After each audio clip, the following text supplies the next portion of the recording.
మొన్న ఒక వింత వీడియో చూశాను, ఎక్కడో నార్త్ సైడ్ అనుకుంటాను, మేబీ గుజరాత్ ఏమో తెలియదు నాకు. ఒకళ్ళు ఏం చేశారంటే ఫ్రాంక్ వీడియోలు చేసేవాళ్ళు 2 నిమ్మకాయలు 4 ఎన్నో ఎండుమిరపకాయలు చక్కగా రోడ్డు మీద పరిచేసి దాన్ని అలా సెట్ చేసి పక్కకు పోయి వీడియో పట్టు కూర్చున్నారు. అక్కడ దాకా వచ్చిన బైకులు కార్లు వాటిని చూసి వెనక్కి తిప్పి వెళ్ళిపోతున్నారు. అమ్మో వీటిని తొక్కితే మనకి ఏదో అయిపోద్దని. ఆ వీడియో చూస్తే ఎంత నవ్వు వచ్చిందంటే నాకు, అరే ఒకడేమో ఇలా పక్క నుంచి నడుచుకుంటూ వెళ్ళిపోతున్నాడు, ఒకడేమో ఇలా ముట్టుకోకుండా దూరం దూరం ఆపేస్తున్నాడు, బండి ఆపు తొక్కకంటున్నాడు. అంటే ఏదో ప్రమాదం జరిగిపోతుంది. అంటే ఎంత మూఢ విశ్వాసంతో ఉన్నారు చూడండి వాళ్ళు. ఆ తొక్కితే ఏదో అయిపోద్దని, ముట్టుకుంటే ఏదో అయిపోద్దని. ఇప్పటికీ అలా భయపడుతున్న వాళ్ళు చాలా మంది లేరా? అదే నిమ్మకాయ ఎండాకాలంలో లేకపోతే చచ్చిపోతాం, పిండుకుని తాగుతాం చక్కగా.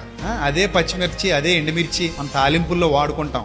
వాటినే రోడ్డు మీద తెచ్చిపెట్టేసరికి హడలెత్తి చచ్చిపోతాం. చూసారా, వాళ్ళు భయపడిపోతున్నారు. వాళ్ళు ఎందుకు భయపడతారు? కొంతమంది వాటిని ద్వేషిస్తారు. ఎందుకు ద్వేషించాలి? ఎందుకు భయపడాలి? అదొక పదార్థం మాత్రమే, అందులో ఏమీ ఉండదు. అందులో ఏమైనా విషం కలిపితే భయపడు, అక్కడైనా బాంబు పెడితే భయపడు, అది ముట్టుకుంటే కాలిపోద్ది అనుకుంటే భయపడు, అది ముట్టుకుంటే ఏదైనా బ్యాక్టీరియా వస్తుందంటే భయపడదు, కుళ్ళిపోయిందంటే భయపడు. ఒక ఫ్రెష్ నిమ్మకాయకి ఒక ఫ్రెష్ ఎండుమిరపకాయకి ఎందుకు భయపడిపోవాలి? అదే విధంగా ఎవరైనా నా మీద ఫ్రాంక్ చేయాలనుకున్నారు అనుకోండి, చక్కగా ఎన్ని తీసుకుని కవర్లో వేసుకెళ్ళిపోతాను. ఫ్రాంక్ చేసిన వాడికి పెద్ద ఫ్రాంక్ లాగా ఉంటుంది. ఇప్పుడు ఎందుకు భయపడాలి? అందుకే అజ్ఞానాన్ని చూసి భయపడకూడదు, అజ్ఞానాన్ని చూసి జాలిపడాలి. నా పాయింట్ అర్థమైందా మీకు? అజ్ఞానాన్ని చూసి ఏం చేయాలి? జాలిపడాలి, ద్వేషించకూడదు, భయపడకూడదు.